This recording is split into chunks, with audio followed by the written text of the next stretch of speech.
കേരളം ഉൾപ്പെടെയുള്ള സംസ്ഥാനങ്ങളിലേക്കുള്ള തിരഞ്ഞെടുപ്പ് അവസാനിക്കുകയും അതിൻ്റെ ഫലം വരികയും ചെയ്തതുമായി ബന്ധപ്പെട്ടിട്ടുള്ള വാർത്തകളും ചർച്ചകളുമൊക്കെ നമ്മളിപ്പോൾ ധാരാളമായി കണ്ടുകൊണ്ടിരിക്കുകയാണ്.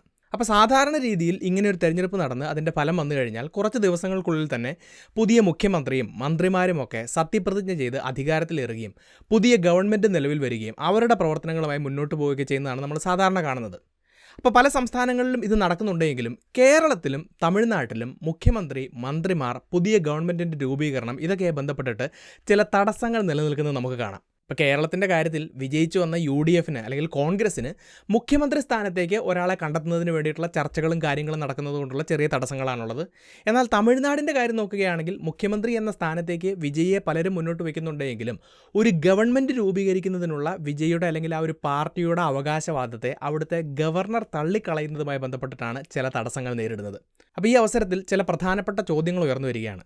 ഒരു സംസ്ഥാനത്ത് ഒരു തെരഞ്ഞെടുപ്പ് കഴിഞ്ഞ് അവിടുത്തെ പുതിയ മുഖ്യമന്ത്രിയും ഗവൺമെൻറ്റുമൊക്കെ അധികാരത്തിൽ വരുന്നതിന് പിന്നിലെ പ്രോസസ്സ് എന്താണ്? കേരളത്തിൻ്റെയും തമിഴ്നാടിൻ്റെയും കാര്യത്തിൽ ഈ പ്രോസസ്സിൽ ചെറിയൊരു താമസം വരുന്നത് എന്തുകൊണ്ടാണ്? ഇത്തരത്തിലുള്ള കാര്യങ്ങളാണ് ഇന്നത്തെ ഈ വീഡിയോയിലൂടെ വിശദീകരിക്കുന്നത്. നമുക്ക് വീഡിയോയിലേക്ക് കടക്കാം. My name is Alex. What I do is explain. Welcome to അലക്സ്പ്ലെയിൻ.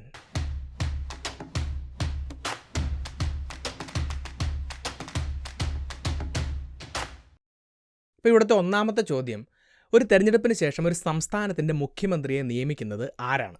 അപ്പോൾ ഇതിനുള്ള ഉത്തരം നമ്മുടെ ഭരണഘടനയിൽ നമുക്ക് കാണാം. ഭരണഘടനയുടെ ആർട്ടിക്കിൾ 164 നോക്കുകയാണെങ്കിൽ ഒരു സംസ്ഥാനത്തിൻ്റെ ഗവർണറാണ് ആ സംസ്ഥാനത്തിൻ്റെ മുഖ്യമന്ത്രിയെ നിയമിക്കുന്നത്. അതുപോലെ തന്നെ ആ മുഖ്യമന്ത്രിയുടെ നിർദ്ദേശപ്രകാരം ഗവർണർ തന്നെയാണ് പുതിയ മന്ത്രിമാരെയെ നിയമിക്കുന്നത്. അപ്പോൾ ഇതിൻ്റെ അടിസ്ഥാനത്തിലാണ് പുതിയൊരു ഗവൺമെൻറ് അധികാരത്തിൽ വരുന്നത് എന്ന് നമുക്ക് കാണാം. അപ്പോൾ ഇവിടെ ഒരു ചോദ്യം ഉയർന്നു വരികയാണ്, ഒരു ഗവർണർ ആരെയാണ് മുഖ്യമന്ത്രിയായിട്ട് അപ്പോയിൻറ്റ് ചെയ്യുന്നത്? ഇപ്പോൾ ഇന്ത്യയിൽ പാർലമെൻ്ററി ജനാധിപത്യ രീതി പിന്തുടരുന്നത് കൊണ്ട് ഏറ്റവും സിമ്പിളായിട്ട് പറയുന്ന കാര്യം എന്താണെന്ന് ചോദിച്ചു കഴിഞ്ഞാൽ, ഒരു വ്യക്തിയെ ഗവർണർ മുഖ്യമന്ത്രിയായിട്ട് അപ്പോയിൻറ്റ് ചെയ്യണമെങ്കിൽ ആ വ്യക്തി റെപ്രസെൻറ്റ് ചെയ്യുന്ന പാർട്ടിക്ക് അല്ലെങ്കിൽ മുന്നണിക്ക് ആ സംസ്ഥാനത്തെ നിയമസഭയുടെ പിന്തുണ വേണം. അപ്പോൾ നിയമസഭയുടെ പിന്തുണ എന്ന് പറഞ്ഞുകൊണ്ട് എന്താണ് അർത്ഥമാക്കുന്നത്? ആ സർക്കാരുമായി ബന്ധപ്പെട്ടിട്ട് എന്തെങ്കിലും ചോദ്യം ആ നിയമസഭയ്ക്ക് മുന്നിൽ വരികയാണെങ്കിൽ, ഒരു വോട്ടെടുപ്പ് നടക്കുകയാണെങ്കിൽ ഭൂരിപക്ഷത്തിൻ്റെയും പിന്തുണ ഗവൺമെൻറ്റിന് കിട്ടണം, അല്ലെങ്കിൽ ആ ഒരു തീരുമാനം മുന്നോട്ട് കൊണ്ടുപോകാൻ ആ ഗവൺമെൻറ്റിന് സാധിക്കണം. അപ്പോൾ മറ്റൊരു രീതിയിൽ പറഞ്ഞാൽ സംസ്ഥാന നിയമസഭയിൽ ഭൂരിപക്ഷമുള്ള പാർട്ടിയുടെയോ മുന്നണിയുടെയോ നേതാവിനെയാണ് ഗവർണർ ഒരു മുഖ്യമന്ത്രിയായിട്ട് അപ്പോയിൻറ്റ് ചെയ്യുന്നത്, അല്ലെങ്കിൽ ഒരു സർക്കാർ രൂപീകരിക്കുന്നതിന് വേണ്ടി ക്ഷണിക്കുന്നത്. അപ്പോൾ ഈ ഭൂരിപക്ഷം എന്ന് പറഞ്ഞുകൊണ്ട് എന്താണ് അർത്ഥമാക്കുന്നത്? പകുതിയിൽ കൂടുതൽ ആളുകളുടെ പിന്തുണ.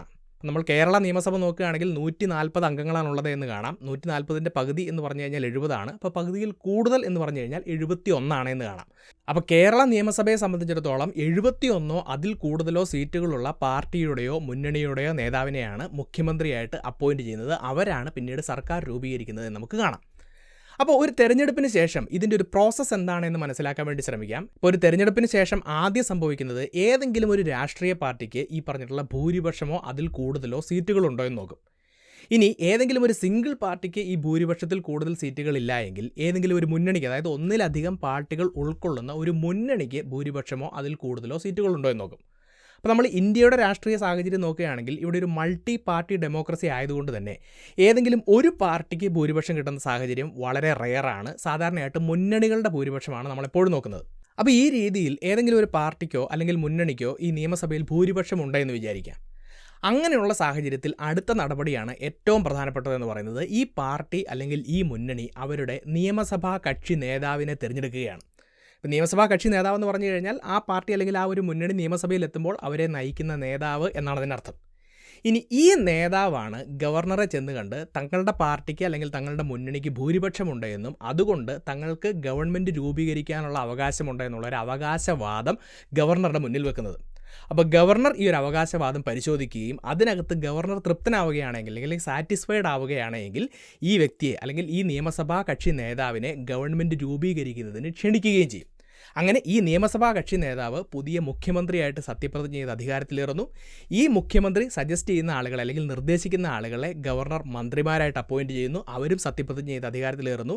അങ്ങനെ ഈ മുഖ്യമന്ത്രിയും മന്ത്രിമാരും അടങ്ങുന്ന മന്ത്രിസഭ, കൗൺസിൽ ഓഫ് മിനിസ്റ്റേഴ്സ് പുതിയ ഗവൺമെൻറ് രൂപീകരിക്കുകയും ഈ ഗവൺമെൻറ്റിൻ്റെ പ്രവർത്തനങ്ങൾ മുന്നോട്ട് കൊണ്ടുപോവുകയും ചെയ്യുന്നു. അപ്പോൾ ഇത്തരത്തിൽ നിയമസഭാ കക്ഷി നേതാവിനെക്കുറിച്ച് അല്ലെങ്കിൽ മുഖ്യമന്ത്രിയെക്കുറിച്ച് പറയുമ്പോൾ നമ്മൾ മനസ്സിലാക്കേണ്ട ഏറ്റവും പ്രധാനപ്പെട്ട ഒരു കാര്യം, ആ ഒരു സമയത്ത് ഈ ഒരു വ്യക്തി ആ നിയമസഭയിൽ അംഗമായിരിക്കണമെന്ന് യാതൊരു നിർബന്ധവുമില്ല.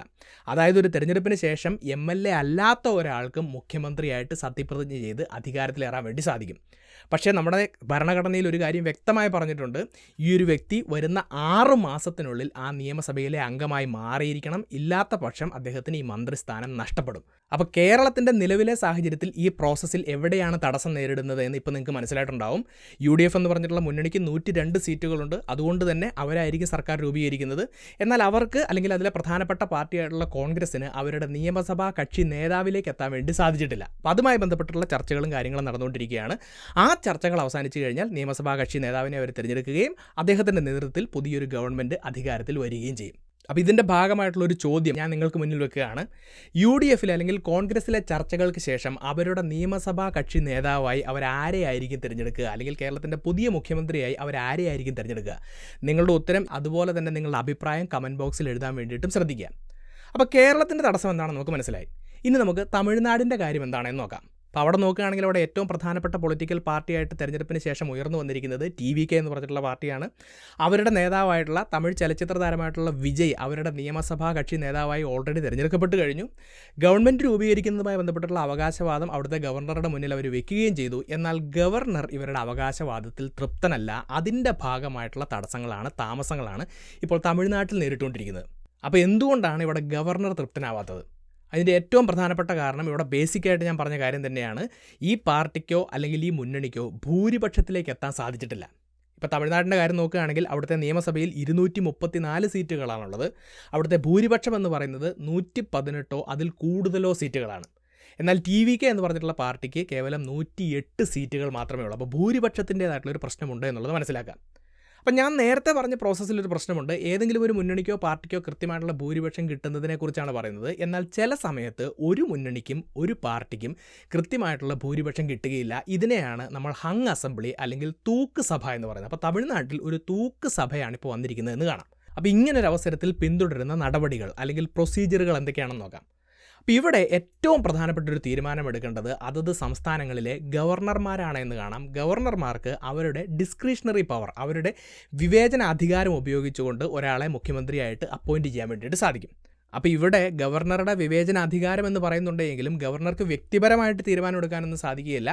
ഇന്ത്യയുടെ രാഷ്ട്രീയ ചരിത്രത്തിൽ കാലാകാലങ്ങളായിട്ട് പിന്തുടർന്ന് വരുന്ന ഒരു പ്രോസസ്സുണ്ട്. അതുപോലെ തന്നെ പല സമയങ്ങളിലും സുപ്രീം കോടതിയുടെയൊക്കെ ഭാഗത്തു നിന്നും പല വിധികളിലും പല കാര്യങ്ങളും മുന്നോട്ട് വെച്ചിട്ടുണ്ട്. അപ്പോൾ അതിൻ്റെയൊക്കെ അടിസ്ഥാനത്തിലാണ് ഗവർണർ ഒരു തീരുമാനം എടുക്കുന്നത് എന്നുള്ളത് മനസ്സിലാക്കുക. അപ്പോൾ ഇത്തരത്തിൽ ഒരു പാർട്ടിക്കും ഒരു മുന്നണിക്കും ഭൂരിപക്ഷം കിട്ടാത്തൊരു സാഹചര്യത്തിൽ സാധാരണയായിട്ട് ചെയ്യുന്ന കാര്യം എന്താണെന്ന് ചോദിച്ചു കഴിഞ്ഞാൽ ആദ്യം തന്നെ ഏതാണ് ഈ തെരഞ്ഞെടുപ്പിലെ ഏറ്റവും വലിയ പാർട്ടി എന്ന് നോക്കും. അതായത് ആ തെരഞ്ഞെടുപ്പിൽ ഏറ്റവും കൂടുതൽ സീറ്റ് കിട്ടിയ രാഷ്ട്രീയ പാർട്ടി ഏതാണെന്ന് നോക്കും. നമ്മളതിനെ ഏറ്റവും വലിയ ഒറ്റക്കക്ഷി എന്നൊക്കെ വിളിക്കാറുണ്ട്. അപ്പോൾ ആ ഒരു പാർട്ടിയെ ഗവൺമെൻറ് രൂപീകരിക്കുന്നതിന് വേണ്ടി ഗവർണർക്ക് ക്ഷണിക്കാം. അപ്പോൾ ഇവിടെ ഒരു പാർട്ടിയും മുന്നോട്ട് വരുന്നില്ല എന്ന് വിചാരിക്കുക, അല്ലെങ്കിൽ ഒരു പാർട്ടിക്കും ഗവൺമെൻറ് ഉണ്ടാക്കാൻ സാധിക്കുന്നില്ല എന്ന് വിചാരിക്കുക. അപ്പോൾ ആ ഒരു സാഹചര്യത്തിൽ തെരഞ്ഞെടുപ്പിന് ശേഷം രൂപീകരിക്കപ്പെട്ടിട്ടുള്ള മുന്നണികളെ ഗവൺമെൻറ് രൂപീകരിക്കാൻ വേണ്ടിയിട്ട് ക്ഷണിക്കാം. അപ്പോൾ എന്താണ് ഈ തെരഞ്ഞെടുപ്പിന് ശേഷം രൂപം കൊണ്ട മുന്നണി എന്ന് പറഞ്ഞുകൊണ്ട് ഉദ്ദേശിച്ചിരിക്കുന്നത്? ഇപ്പോൾ ഇവിടെ 2 തരത്തിലുള്ള രാഷ്ട്രീയ മുന്നണികളെ നമുക്ക് കാണാം. അതാണ് പ്രീ പോൾ കോവലീഷനും അതുപോലെ തന്നെ പോസ്റ്റ് പോൾ കോവലീഷനും. പ്രീ പോൾ കോവലീഷൻ എന്ന് പറഞ്ഞു കഴിഞ്ഞാൽ ആ പേര് സൂചിപ്പിക്കുന്നത് പോലെ തന്നെ ഇലക്ഷന് മുന്നേ തന്നെ രൂപീകരിക്കപ്പെട്ടിട്ടുള്ള മുന്നണികളാണ്. ഇപ്പോൾ കേരളത്തിൻ്റെ കാര്യം നോക്കുകയാണെങ്കിൽ LDF, UDF, NDA പോലെയുള്ള മുന്നണികൾ തെരഞ്ഞെടുപ്പിന് മുന്നേ തന്നെ രൂപീകരിച്ചതാണ്. അവർ ആ ഒരു മുന്നണിയായിട്ടാണ് ഈ തെരഞ്ഞെടുപ്പിനെ നേരിടുന്നത്. എന്നാൽ തമിഴ്നാടിൻ്റെ കാര്യം നോക്കുകയാണെങ്കിൽ തെരഞ്ഞെടുപ്പിന് മുന്നേ അങ്ങോട്ടും ഇങ്ങോട്ടും മത്സരിച്ച് നിന്നിരുന്ന ചില രാഷ്ട്രീയ പാർട്ടികൾ തെരഞ്ഞെടുപ്പിന് ശേഷം ഒന്നിച്ചു ചേർന്ന് പുതിയ മുന്നണികൾ രൂപീകരിക്കുന്നതാണ്. ഇപ്പോൾ തന്നെ നോക്കുകയാണെങ്കിൽ വിജയിയുടെ TVKയെ സപ്പോർട്ട് ചെയ്തുകൊണ്ട് കോൺഗ്രസ്, CPI, CPM പോലെയുള്ള പാർട്ടികൾ മുന്നോട്ട് വരുന്നു. അപ്പോൾ ആ ഒരു മുന്നണി രൂപീകരിക്കുന്നത് തെരഞ്ഞെടുപ്പിന് ശേഷമാണ്.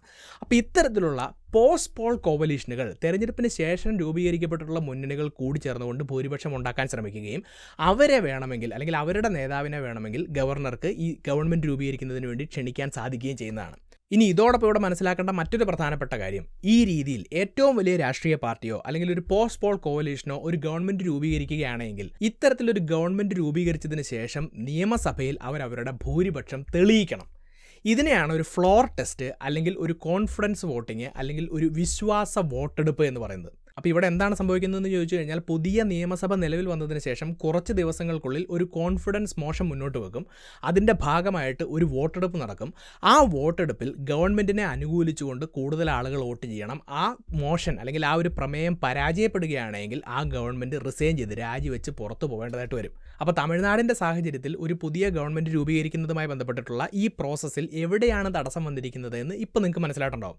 അപ്പോൾ ഏതെങ്കിലും ഒരു പാർട്ടിക്കോ മുന്നണിക്കോ കൃത്യമായ ഭൂരിപക്ഷമില്ലാത്ത സാഹചര്യത്തിൽ അവിടുത്തെ ഏറ്റവും വലിയ പാർട്ടിയായിട്ടുള്ള TVK ഗവൺമെൻറ് രൂപീകരിക്കാനുള്ള അവകാശവാദം മുന്നോട്ട് വെക്കുമ്പോൾ അതിനെ അംഗീകരിക്കാൻ ഗവർണർക്ക് സാധിക്കുന്നതാണ് എന്നുള്ളത് മനസ്സിലാക്കുക. പക്ഷേ കൃത്യമായ ഭൂരിപക്ഷം തെളിയിക്കാതെ TVKയെ ഗവൺമെൻറ് രൂപീകരിക്കാൻ ക്ഷണിക്കുകയില്ല എന്നുള്ളൊരു നിലപാടാണ് തമിഴ്നാട് ഗവർണർ സ്വീകരിച്ചിരിക്കുന്നത്. അപ്പോൾ ഇന്ത്യയുടെ രാഷ്ട്രീയ ചരിത്രം പരിശോധിക്കുകയാണെങ്കിൽ അല്ലെങ്കിൽ നിയമപരമായി നോക്കുകയാണെങ്കിൽ ഗവർണറുടെ ഈ വാദത്തിൽ പലതരത്തിലുള്ള പ്രശ്നങ്ങളും ഉണ്ടെന്ന് നമുക്ക് കാണാം. ഇപ്പോൾ തന്നെ ഇന്ത്യയിലെ ഏറ്റവും പ്രധാനപ്പെട്ട ഒരു കേസാണ് 1994 SR ബൊമ്മൈ കേസ് എന്ന് പറയുന്നത്. അവിടെ കോടതി കൃത്യമായിട്ട് പറയുന്നുണ്ട്, ഒരു പാർട്ടിയുടെ അല്ലെങ്കിൽ ഒരു മുന്നണിയുടെ ഭൂരിപക്ഷം തെളിയിക്കേണ്ടത് ഗവർണറുടെ അടുത്തല്ല, അത് നിയമസഭയുടെ ഫ്ലോറിലാണ് എന്ന് പറയുന്നുണ്ട്. അപ്പോൾ അത്തരത്തിലുള്ള നിയമപരമായിട്ടുള്ള കാര്യങ്ങളൊക്കെ നിലനിൽക്കുന്നത് കൊണ്ടാണ് TVK ഇതുമായി ബന്ധപ്പെട്ടിട്ട് സുപ്രീം കോടതിയെ സമീപിച്ചു എന്നുള്ള വാർത്തകളൊക്കെ പുറത്തു വരുന്നത് എന്ന് ഇപ്പോൾ നിങ്ങൾക്ക് മനസ്സിലായിട്ടുണ്ടാവും. സോ ഒരു തെരഞ്ഞെടുപ്പിലൂടെ ഒരു സംസ്ഥാനത്ത് പുതിയ മുഖ്യമന്ത്രിയും അതുപോലെ തന്നെ ഗവൺമെൻറ്റും അധികാരത്തിൽ വരുന്നതിന് പിന്നിലെ പ്രോസസ്സ് എന്താണ്, ആ ഒരു പ്രോസസ്സിൽ കേരളത്തിൻ്റെ കാര്യത്തിലും തമിഴ്നാടിൻ്റെ കാര്യത്തിലും എന്തുകൊണ്ടാണ് തടസ്സങ്ങൾ നേരിടുന്നതെന്ന് ഇപ്പോൾ നിങ്ങൾക്ക് മനസ്സിലായിട്ടുണ്ടെന്ന് വിശ്വസിക്കുന്നു. അതുകൊണ്ട് തന്നെ ഈ ഒരു വീഡിയോയും ഈ ഒരു വിഷയവുമായി ബന്ധപ്പെട്ടിട്ടുള്ള നിങ്ങളുടെ അഭിപ്രായങ്ങളും നിർദ്ദേശങ്ങളും സംശയങ്ങളും കൃത്യമായി നിങ്ങൾ കമൻറ്റ് ബോക്സിൽ രേഖപ്പെടുത്തുക. ഈ ഒരു വീഡിയോ മറ്റുള്ളവർ കാണുന്നത് നല്ലതാണ് എന്ന് തോന്നുന്നുണ്ടെങ്കിൽ തീർച്ചയായിട്ടും നിങ്ങൾ ഈ വീഡിയോ ഷെയർ ചെയ്യുക. ഇതുപോലത്തെ ടോപ്പിക്സുമായി വീണ്ടും വരുന്നതുവരേക്കും നന്ദി.